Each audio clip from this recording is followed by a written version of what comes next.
नेता कौन बनेगा? निगम के चुनाव पास आने वाले थे। पूरे कानपुर शहर में टिकट को लेकर मारामारी शुरू थी, लेकिन सबसे ज्यादा चर्चा में वार्ड नंबर 40 की सीट थी। वो इसलिए क्योंकि इस बार वहां की सीट महिला के लिए आरक्षित थी। अब सवाल ये था कि चुनाव लड़ेगा कौन। इससे पहले ठाकुर साहब वहां से पार्षद थे और इस बार उन्होंने अपनी पत्नी सीमा ठाकुर को टिकट दिलवाई और ठाकुर साहब की शान के कारण सीमा जी ने 20,000 वोटों से चुनाव जीत लिया। अरे बधाई हो सीमा भाभी, अब तो आप वार्ड की पार्षद बन गई हैं। अब तो हमारे काम आप ही करवाएंगी। अरे ये तो सिर्फ नाम की पार्षद बनी है, वो तो महिला सीट आ गई, वरना पार्षद तो मुझे ही बनना था। अब भले ही चेहरा इसका होगा, लेकिन पावर तो मेरी ही होगी। अरे वाह भाई साहब, क्या दिमाग लगाया है आपने भी। आइए आप लोग, खाना लगा दिया है सबके लिए। सीमा जी पार्षद बन चुकी थीं, फिर भी उनकी एक ना चलती। सारे काम ठाकुर साहब खुद ही संभाल लेते और जहां जरूरत पड़ती वहां सीमा जी का अंगूठा लगवा लेते। सीमा जी ज्यादा पढ़ी लिखी भी नहीं थी। एक दिन ठाकुर साहब और सीमा एक प्रोग्राम में जाते हैं। अरे ठाकुर साहब, आप आ गए। ओहो, पार्षद मैडम भी आ गई हैं। स्वागत है आप दोनों का। लगता है हमारे पार्षद फंड का सही इस्तेमाल हो रहा है। चलिए अब उद्घाटन करते हैं। ये लीजिए ठाकुर साहब कैची, आप ही सबसे पहले प्रवेश कीजिए। सब लोग आगे निकल जाते हैं और सीमा जी पार्षद होने के बावजूद भी पीछे खड़ी रह जाती हैं। वो देखती हैं कि वेलकम बोर्ड पर उनका नाम है, लेकिन महिला होने के कारण कोई उनका सम्मान नहीं कर रहा। अगले दिन एक आदमी उनके घर आता है। अरे ठाकुर साहब नमस्कार। कल ना हम नोटिस किए कि हमारा घर तो अवैध है और नगर निगम वाले उसे तोड़ने आ रहे हैं। अरे कुछ कीजिए ना ठाकुर साहब।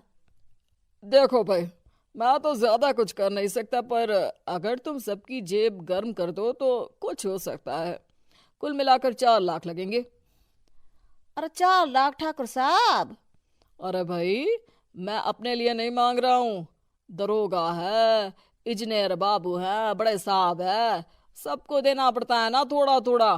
बोलो है मंजूर? तभी वहां अचानक सीमा जी आ जाती हैं।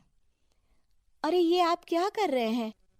पहले इन्हीं लोगों से तो आपने वोट मांगे, अब इनसे ही पैसे ले रहे हो। अरे चुप रहो तुम। तुम्हारा काम है सिर्फ अंगूठा लगाना, तुम वही किया करो। मुझे दूसरे काम तुम मत सिखाओ, समझी? और तुम ना जाओ, अब पैसे लेकर आओ, वरना जेसीबी किसी भी वक्त आती होगी। सब कुछ ऐसे ही चलते रहता है। एक दिन सीमा जी और ठाकुर साहब को एक लोकल मीटिंग में बुलाया जाता है। वहां पर कई और अधिकारी लोग भी मौजूद रहते हैं। अब मैं चाहूंगा कि ठाकुर साहब हमारे बीच 2 शब्द कहें। मेरे प्यारे भाइयों और बहनों, आज मेरा सौभाग्य है कि मैं आप सबकी सेवा दिन रात कर पा रहा हूं। आपने मेरी पत्नी को भारी मतों से जिताया है, इसलिए मैं आप सभी का शुक्रगुजार हूं। मैं आप सबसे वादा करता हूं कि हमेशा की तरह हमारे वार्ड में किसी को कोई तकलीफ नहीं आने दूंगा। सभी लोग तालियां बजाने लगते हैं। अब मैं माननीय पार्षद मैडम को स्टेज पे बुलाना चाहूंगा। अपने नाम को बुलाया सुनकर सीमा जी एकदम चौंक जाती है। उन्हें बिल्कुल उम्मीद नहीं थी कि इतनी बड़ी जगह उन्हें मंच पर बुलाया जाएगा। जैसे तैसे वो मंच पर चढ़ती हैं। ऊपर जाते ही सीमा जी को सारी पुरानी बातें याद आ जाती हैं कि किस तरह उनके पति उन्हें कभी भी आगे बढ़ने नहीं देते और उनके नाम से गलत काम करते हैं। वो बोलने लगती हैं। मैं आपके वार्ड की पार्षद सीमा हूं। आप में से बहुत कम लोग ही मुझे जानते होंगे, क्योंकि इससे पहले मुझे कभी ऐसा मौका ही नहीं मिला। सारे मौके मेरे पार्षद पति यानी आपके ठाकुर साहब ही लेते रहे, लेकिन आज ये मौका मुझे मिला है तो मैं इसे ऐसे ही नहीं जाने दूंगी। मैं आपको ये बताना चाहती हूँ कि आपके ठाकुर साहब मेरे नाम की आड़ में गैर कानूनी काम करते हैं, जिस पर अंगूठों के निशान मेरे होते थे। इसीलिए मैं अपनी गलती मानती हूँ और आज अपने पद से इस्तीफा देती हूँ, ताकि आगे से कोई गलत काम ना हो पाए। अब फैसला आप सबके हाथ में है कि आप हमें क्या सजा देना चाहते हैं।